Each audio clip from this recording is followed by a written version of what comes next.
Quand je lis le début de votre délibération, je vois que, comme à votre habitude, vous vous auto-encensez. Je cite, entre autres, « Ces 10 années, la ville a travaillé, amélioré et rendu un service public de plus en plus inclusif, performant et qualitatif. » En lisant cela, je n'ai pas pu m'empêcher de penser au film La folie des grandeurs, dans lequel Don Salluste demande à son valet Blaze de le flatter. Ben vous n'avez même pas besoin d'un Blaze pour le faire. Il semble malgré tout que les choses soient un peu moins catastrophiques qu'auparavant, mais il n'y a quand même pas matière à autant d'autosatisfaction. En relisant le dossier qui accompagnait le compte-rendu de l'atelier citoyen sur le périscolaire, que j'ai également réécouté, ce n'était pas flagrant. Il parlait d'horaires pas adaptés, de personnes non formées, précarisées, d'un turnover important qui était un risque de négligence. Il disait également que la réalité du terrain était en fort décalage avec le projet porté par la ville. Ah, la réalité, comme elle est dure à effacer. Pour revenir à cet atelier citoyen, je me demande pourquoi vous n'y avez pas invité des animateurs, des ATSEM, des enseignants. Pas forcément à toutes les réunions, mais au moins quelques fois, avant que ce travail n'ait été présenté en conseil municipal. Ils auraient pu enrichir le débat et peut-être même déjà trouver des solutions en interne. Mais non, les solutions ou les non-solutions ne peuvent venir que de vous, comme toujours.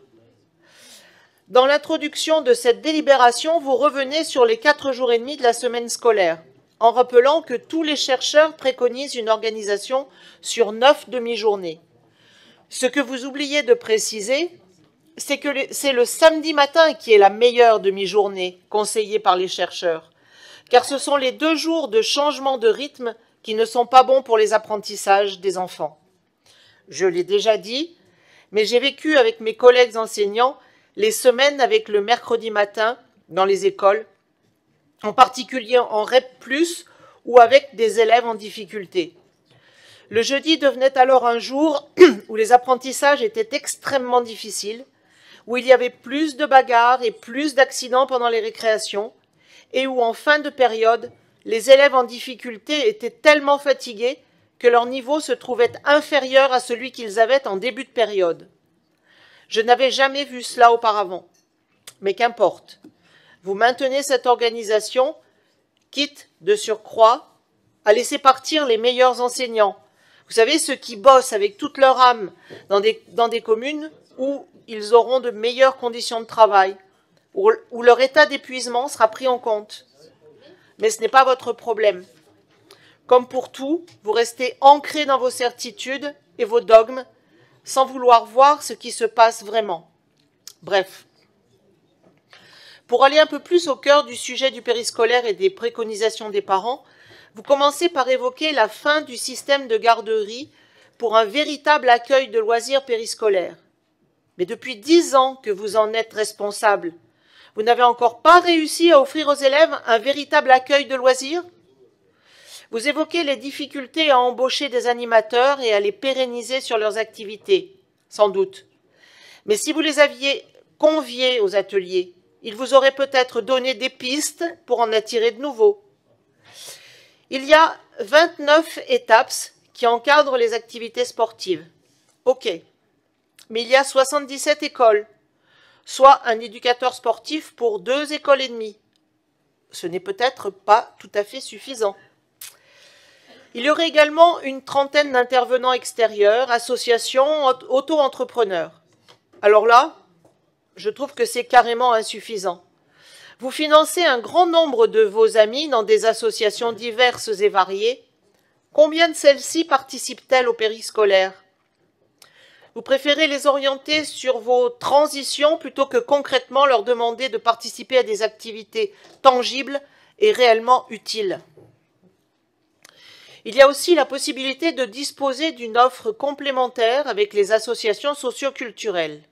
Ah bah oui, nous avons vu ces associations qui étaient compétentes dans ce domaine venir manifester à l'extérieur d'un conseil municipal car vous leur supprimiez les moyens de fonctionner. Depuis, Vous avez fait bien mieux en fermant le plateau à Mistral, la cordée à Villeneuve et maintenant en assassinant la MJC Prémol.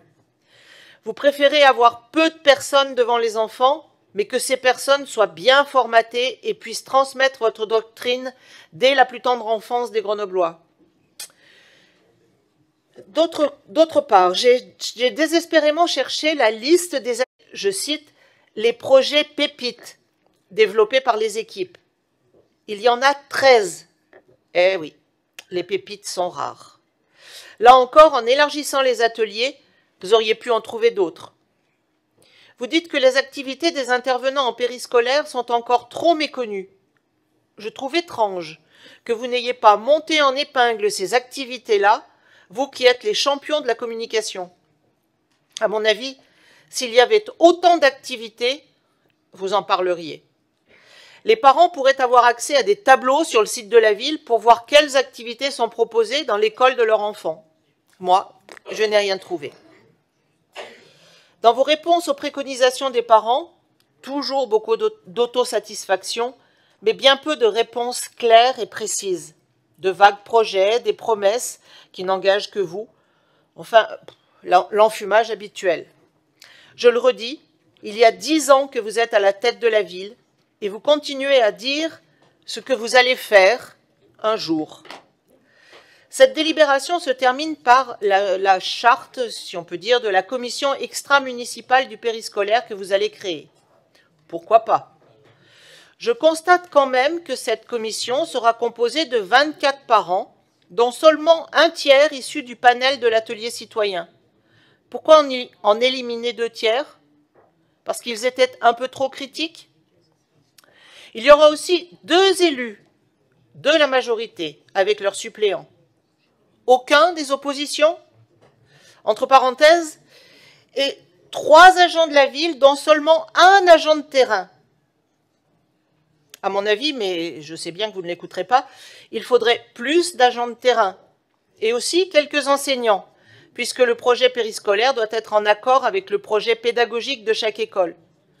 Je ne suis pas la seule à m'en inquiéter, et de ce fait, nous voterons l'amendement de Lionel Picollet. Il vient également de proposer un conseil du périscolaire pour chaque école. Ce serait, il me semble, une bonne idée. Enfin, il risque d'y avoir encore beaucoup de discussions qui n'aboutiront pas, comme d'habitude, à une véritable amélioration du périscolaire à Grenoble. Enfin, en tout cas,